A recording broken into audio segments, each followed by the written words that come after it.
Hi friends, welcome to Google Net. మనం PhonePe app use చేసి recharges ఎలా చేయాలి అనేది ఈ వీడియోలో చూద్దాం. అందుకోసం మనం ముందుగా మన ఫోన్పే అప్లికేషన్ ఓపెన్ చేయాలి. ఓపెన్ చేస్తే మనకి ఇక్కడ హోమ్ బటన్ ఉంది కదా, కింద హోమ్ దాని మీద సెలెక్ట్ చేసుకుంటే మనకి ఈ ఆప్షన్స్ అన్నీ చూపిస్తాయి అన్నమాట. ఓకేనా? సో మనం రీఛార్జ్ ఆప్షన్కి డైరెక్ట్ రీఛార్జ్ అండ్ పే ఇక్కడ వెళ్ళొచ్చు, కానీ మనం సీ ఆల్ అనే బటన్ ఉంది కదా, ఇక్కడ దాని మీద క్లిక్ చేస్తే మనకి ఏంటంటే కేటగిరీ వైజ్గా వస్తాయి అన్నమాట. సో ఇక్కడ ఫస్ట్ ఆప్షన్లో ఉందిగా రీఛార్జ్ అనే ఒక గ్యాలరీ ఉంది. సో ఇందులో అన్ని రీఛార్జ్కి సంబంధించినవన్నీ ఇందులో ఉంటాయి. సో ఇందులో మనకు ఫస్ట్ మొబైల్ రీఛార్జ్ ఉంది, దాంతోపాటు ఫాస్టాగ్ రీఛార్జ్ ఉంది, DTH అండ్ కేబుల్ టీవీ. ఈ రీఛార్జెస్ అన్నీ మనం ఫోన్పే ద్వారా చేసుకోవచ్చు. ఇప్పుడు ఏంటంటే మొబైల్ రీఛార్జ్ ఎలా చేయాలో చూద్దాం. అందుకోసం మనం మొబైల్ రీఛార్జ్ అనే ఆప్షన్ ఐకాన్ మీద ప్రెస్ చేస్తే మనకి ఇలా ఓపెన్ అవుతుంది. అయితే ఇందులో మనకి ఏంటంటే రీసెంట్గా చేసిన మన రీఛార్జ్ లిస్ట్ ఇది, దాంతోపాటు మన ఫోన్ కాంటాక్ట్లో ఉన్న నెంబర్స్ అన్నీ మనకి ఇందులో షో చేస్తాయి. సో మన తెలిసిన వాళ్ళకి చేయాలనుకుంటే ఆ కాంటాక్ట్ని సెలెక్ట్ చేసుకుంటే అయిపోతుంది. ఫర్ ఎగ్జాంపుల్ నేను ఒకదానికి రీఛార్జ్ చేయాలనుకుంటున్నాను. సో ఈ విధంగా ఎంటర్ చేస్తే మనకి ఈ విధంగా వస్తుంది. అది నెట్వర్క్ ఏంటిది అనేది ఇక్కడ కింద ఆప్షన్ ఉంది కదా, దాని మీద సెలెక్ట్ చేసుకొని మాన్యువల్గా సెలెక్ట్ చేసుకోండి. ఎందుకంటే ఒక్కొక్కసారి మనం నెట్వర్క్ చేంజ్ అవుతుంటాం కాబట్టి అది కరెక్ట్గా చూపించదు. సో మనం మీది ఏ నెట్వర్క్ అయితే ఆ నెట్వర్క్, దాంతోపాటు సర్కిల్ ఏది అని చెప్పేసి అడుగుతుంది. అది మనకు తెలంగాణ, ఆంధ్రప్రదేశ్ అని చెప్పేసి సెలెక్ట్ చేసుకోండి మన ఏరియా. దాంతోపాటు ఇలా సెలెక్ట్ చేసుకున్న తర్వాత మన కింద రికమెండెడ్ ప్లాన్స్ చూపిస్తాయి అన్నమాట. మనకు ఎంత ప్లాన్తో చేసుకుంటే మనకు ఎంత MB వస్తుంది, మనకి టాక్ టైం వస్తుంది అని చెప్పేసి ఇక్కడ ఉంటుంది. అందులో మీకు నచ్చింది సెలెక్ట్ చేసుకోవచ్చు అనమాట ఇందులో. సో మన ప్లాన్స్ ఇవన్నీ. సో ఇలా చూసుకొని మనకి ఏదైతే అది దీని మీద ఓకే చేస్తే మనకు 149 చేసుకుంటే మనకు 2 GB వస్తుంది, 300 SMS, వ్యాలిడిటీ 28 days. ఇలా చెక్ చేసుకున్న తర్వాత మనకి ఏంటంటే కింద రీఛార్జ్ అనే ఆప్షన్ ఉంది కదా, దాని మీద ప్రెస్ చేస్తే మనకి ఇలా పిన్ నెంబర్ అడుగుతుంది. దీనికి సంబంధించిన పిన్ నెంబర్ ఉంటుంది కదా, మన ఫోన్పేకి సంబంధించిన పిన్ నెంబర్, అది మీరు ఎంటర్ చేసేస్తే సక్సెస్ఫుల్. ఓకే, ఈ విధంగా మనం మొబైల్ రీఛార్జ్ అనేది చేయొచ్చు. సో దీని తర్వాత ఏంటంటే మనకు ఫాస్టాగ్ని కూడా ఈ రోజున ఏంటంటే మన వెహికల్స్ టోల్గేట్ కాడ ఖచ్చితంగా ఫాస్టాగ్ని అలౌ చేస్తున్నారు, సో స్ట్రిక్ట్గా.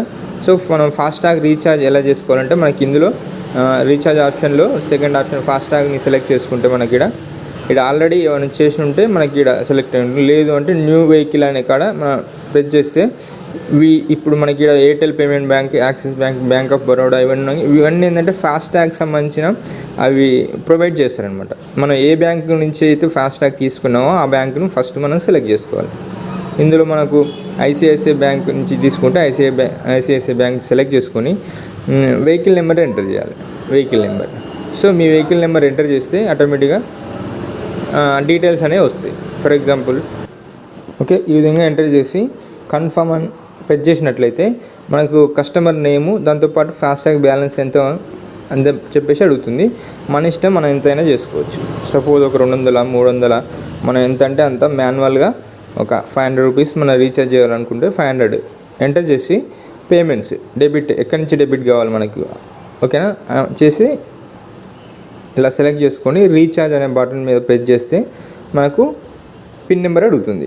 సో ఈ పిన్ నెంబర్ మీరు ఎంటర్ చేసినట్లయితే సక్సెస్ఫుల్గా మన ఫాస్టాగ్ అనేది రీఛార్జ్ కావడం జరుగుతుంది.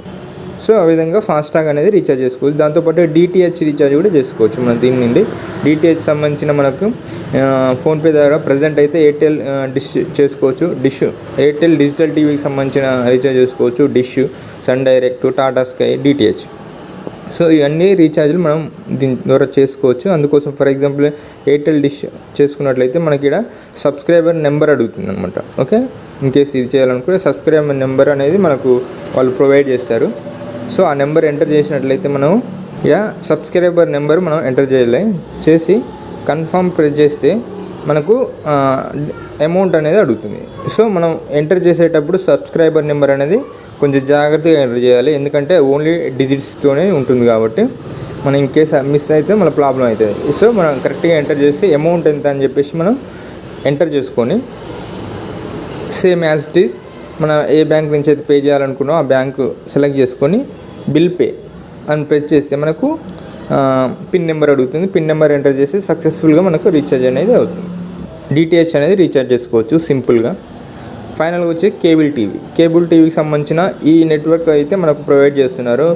ACT టీవీ, అంబిగా, దాంతోపాటు ఏషియన్ డిజిటల్, ఇవన్నీ అనమాట. సో ఇందులో మీ నెట్వర్క్ ఏదైనా ఉంటే మనం దీన్ని కూడా ప్రెస్ చేస్తే మనకు సబ్స్క్రైబర్ నెంబర్ అడగడం జరుగుతుంది. అది ఎంటర్ చేసి మనం పే చేసుకోవచ్చు.